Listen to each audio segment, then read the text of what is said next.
अनुपम, आपको क्यों गिरफ्तार किया गया था और गिरफ्तारी के बाद आप छूट भी गए बहुत जल्दी?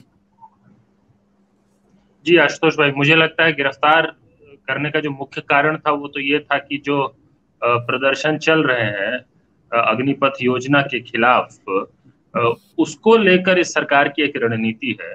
वो ये कि इस आंदोलन में कोई भी जो अहिंसा और संविधान की बात कर रहा हो, उस तरह का नेतृत्व जितने भी लोग दे रहे हैं, उन सब पे डायरेक्ट अटैक हो रहा है। उन लोगों को जेल में डाल दिया जा रहा है ताकि स्पेस बने उन लोगों के लिए जो हिंसा कर रहे हैं, आगजनी कर रहे हैं।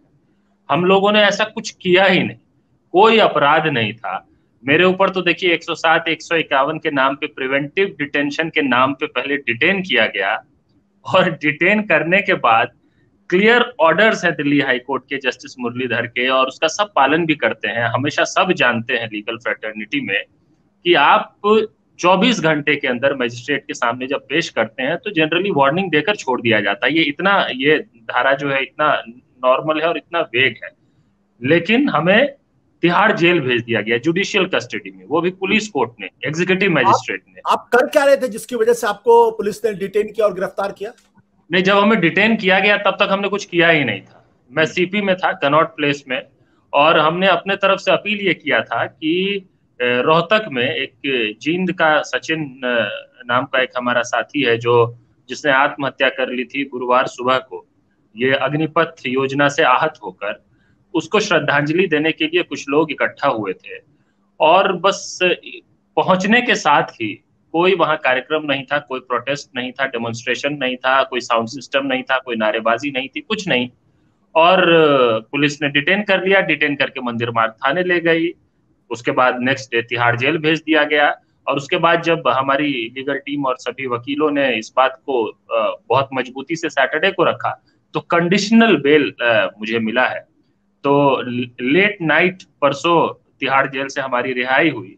और मुझे ये स्पष्ट लगता है कि ये जो चल रहा है, देखिए ये वो लोग जो सेना भर्ती के मामले पर बहुत मुखरता से लगातार बोल रहे हैं, और आपके शो में भी कई बार मैं इस बात का जिक्र कर चुका हूँ। कुछ मुझे याद है पिछले 6-7 महीने में जब जब मौका मिला है, तब तब मैं आपको ये बात शेयर करता रहा हूँ कि जो रेलवे एनटीपीसी ग्रुप डी का प्रदर्शन हुआ, इसी तरह जो अगला बड़ा प्रदर्शन होगा वो सेना अभ्यर्थियों का होगा, और उसके बिल्कुल सॉलिड रीजंस थे। इसको लेकर हम लोग लगातार कैंपेन कर रहे थे, बहुत ही रचनात्मक सृजनात्मक ढंग से प्रोटेस्ट कर रहे थे, डिफेंस मिनिस्टर को चिट्ठियां लिख रहे थे, लेकिन कोई सुनवाई नहीं हो रही थी।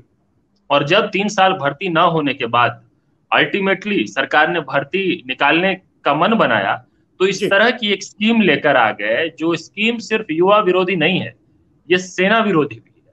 इसके बिल्कुल सॉलिड तर्क है, रीजन है कि कैसे ये सेना विरोधी है, और ऐसी स्कीम लेकर आ गई जिसका देश भर में विरोध हो रहा है। और सरकार का मुझे लगता है कि जो लोग भी युवाओं के हक अधिकार की बात करते हैं, जो लोग भी निडर होकर इस सरकार से सवाल करते हैं, जो लोग भी राष्ट्र निर्माण के लिए संघर्ष करने की सच में कोशिश कर रहे होते हैं, उन सब से इस सरकार को बहुत दिक्कत है। अनुपम जी जी, ये जो ट्रेनों में आग लगाई जा रही है, जो सार्वजनिक प्रॉपर्टी, पब्लिक प्रॉपर्टी को जो नुकसान पहुंचाया जा रहा है, ये तो आंदोलन का कोई तरीका नहीं हुआ। इससे तो आंदोलन डिस्क्रेडिट हो रहा है, और 600 से ज्यादा ट्रेनों को आज कैंसिल किया गया है। इसका तो कोई औचित्य नहीं बनता ना?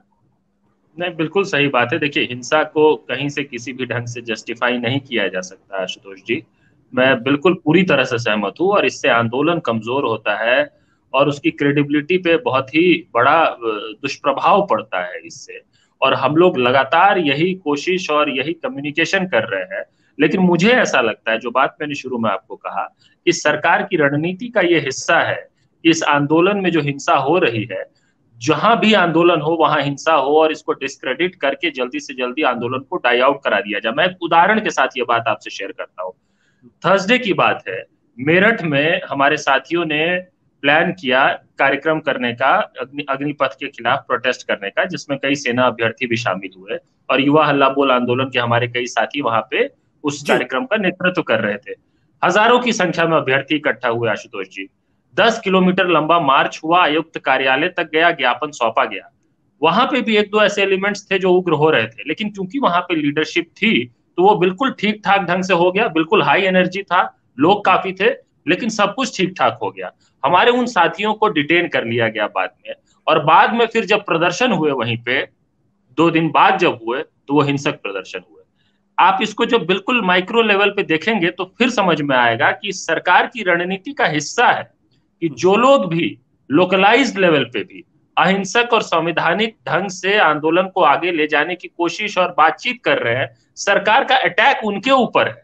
सरकार उनको जेलों के अंदर डाल रही है, उनको नहीं डाल रही है जो हिंसा कर रहे हैं। और हम तो देखिए, कोई भी जो सच्चा, जिसको सच में अपने मांग के प्रति जिसको वफादारी होगी, ईमानदारी होगी, और जो चाहेगा कि वो जो डिमांड कर रहा है आंदोलन के माध्यम से वो पूरा हो, तो वो कभी भी इस तरह की हिंसा नहीं करेगा। तो ऐसे जो एलिमेंट्स हैं, इसको नाम जस्टिफाई करते हैं, लेकिन इसकी जवाबदेही सरकार के ऊपर है। आप समझिए। अनुपम, जी, मैं मेजर जनरल दिलावर सिंह के पास जाऊं उसके पहले मैं एक बहुत छोटा सा जवाब आपसे चाहता हूं। आप लोग क्यों अग्निवीर योजना का विरोध कर रहे हैं? कारण क्या है? जब आप 4 साल के बाद रिटायर होंगे तो आपके पास 11 लाख रुपए होंगे, और उसके बाद जो उसमें से ज्यादा काबिल होंगे उनको अगले 15 साल के लिए नौकरी मिलेगी सेना के अंदर, और बाकी जगह भी नौकरी के रास्ते खुल जाएंगे। 21, 22, 24 साल की उम्र में आपके लिए रास्ते बिल्कुल नए तरीके से होंगे। देखिए, जो ज्यादा बड़ी चिंता है आशुतोष जी, वो ये कि 4 साल सेना में कोई जब होगा तो भले टेक्निकली ट्रेनिंग पीरियड हो सकता है, साल भर का हो, 6 महीने का हो, स्पेशलाइज्ड ट्रेनिंग कुछ दिन की होती हो, लेकिन किसी भी सैनिक को तैयार करने में 3 साल, 4 साल, 5 साल का समय लगता है।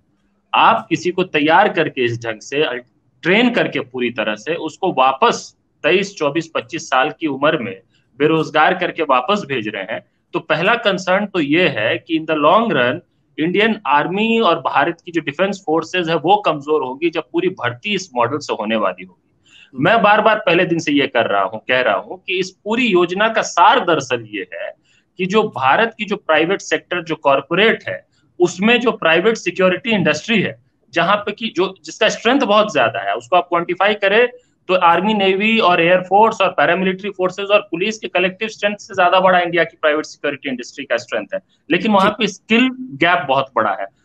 इंडियन आर्मी को, सेना का इस्तेमाल इस वक्त इस काम के लिए हो रहा है कि प्रशिक्षण सेना देगी और सेवा जो है वो चंद पूंजीपति लेंगे जिनको इस वक्त आवश्यकता है, जिनके प्रतिष्ठानों को, जो अपने वेयर हाउसेस को, अपने रिफाइनरीज को बेहतर ढंग से सुरक्षित करना चाहते हैं। अच्छी बात है, करें, लेकिन उसके लिए इस्तेमाल हो रहा है सेना का। और आप आज देख रहे होंगे, आज कई सारे बड़े बड़े कॉर्पोरेट्स जो है साफ वो बात कहने भी लग गए हैं। मैंने कईयों को जब ट्विटर पे ये चल रहा था तो वो रिप्लाई भी करने लग गया। यही तो हमारा पहले दिन से कहना था कि यहाँ पे आर्मी, यहाँ पे सेना जो है, सेना को मजबूत करना, राष्ट्रीय सुरक्षा की चिंता करना, वो कंसर्न है ही नहीं। पहली बात तो ये। दूसरी बात देखिए, जो लोग सेना में जाना चाहते हैं उनके लिए सेना में जाना सिर्फ नौकरी नहीं होता है, और सिर्फ पैसा कमाने का जरिया मात्र नहीं होता है।